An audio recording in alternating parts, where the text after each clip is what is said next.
ఈ రాంబాబు అనే విధవ చేసిన చీటింగ్ పనులు ఇంకా చాలా ఉన్నాయి. కనీసం ఇంకో 3 నెలలు జైలు నుంచి బయటకు వచ్చే అవకాశం అయితే కనపడట్లా. అన్ని ఘోరాలు నేరాలు పాపాలు చేశాడు ఈ విధవ.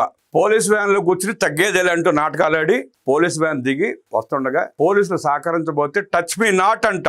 Touch me not, don't touch me. ఇలాంటి దరిద్రుని టచ్ చేస్తే పాపం చుట్టుకుంటున్న ఉద్దేశంతో పోలీసులు దగ్గరికి కొట్టాలా ఈ విధవ దగ్గరికి. ఆ పక్కన వినే సన్నాసులు ఎవరో వన్స్ మోర్ అంట, ఇడే తోపు తురుముఖాను జైలు నుంచి బయటకు వస్తున్నాడు అన్నట్టు. ఆ సన్నాసులు ఉండబట్టే, ఆ పేటీఎం కార్డు ఉండబట్టే ఇలాంటి విధవల నాటకాలు ఆటలు సాగుతున్నాయి. 2 సార్లు ఎమ్మెల్యేగా ఎలగబెట్టాడు. ఒకసారి డయాఫ్రామ్ వాలంటీర్ అంటే తెలియని శాఖకి మంత్రిగా పనిచేశాడు. జగన్మోహన్ రెడ్డి చేసిన కల్తీ లిక్కర్ వ్యాపారంలో జగన్మోహన్ రెడ్డి సహాయం చేసి ట్రాన్స్పోర్ట్ కాంట్రాక్ట్ కూడా చేశాడంట ఈ విధవ. చంద్రబాబు నాయుడు గారిని అన్ని మాట్లాడిన తర్వాత వీడిని భోషుడికే అనడంలో ఎలాంటి తప్పు లేదని చెప్పి నిర్ధారణ చేసుకుని మాట్లాడుతున్నాం.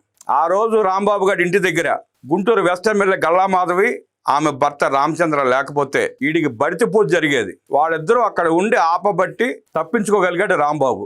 అప్పుడు కూడా ఎన్ని డ్రామాలు ఆడాడు ఈ విధవంటే, సత్తెనపల్లిలో తమ పార్టీ కార్యకర్తలను పిలిపించుకుని ఇల్లంతా తానే సర్వనాశనం చేయించుకుని దొంగ ఏడుపులు ఏడ్చి పోలీసులు అరెస్ట్ చేసినాక మాత్రం కోర్టులోకి వెళ్ళి నా కాళ్ళు నా పగలు తీశారు, నా కాళ్ళు నొప్పుగా ఉన్నాయి అంటే ఏడవటం మొదలుపెట్టాడు. బయటకు వచ్చి తగ్గేదేలే అంటాడు. నువ్వు తగ్గదురా బాబు, నువ్వు అట్టాగా ఉండు. నీ కొవ్వు ఎలా కరిగించాలో బాగా తెలుసు. నీ ఒంటిలో పేరుకుపోయిన కొవ్వు మొత్తం తగ్గినాక దిగిపోయినాక బయటకు వద్దు కానీ అప్పుడు దాకా అక్కడే ఉండు. నీకైతే రాంబాబుగా ముందుంద ముసళ్ళ పండగ.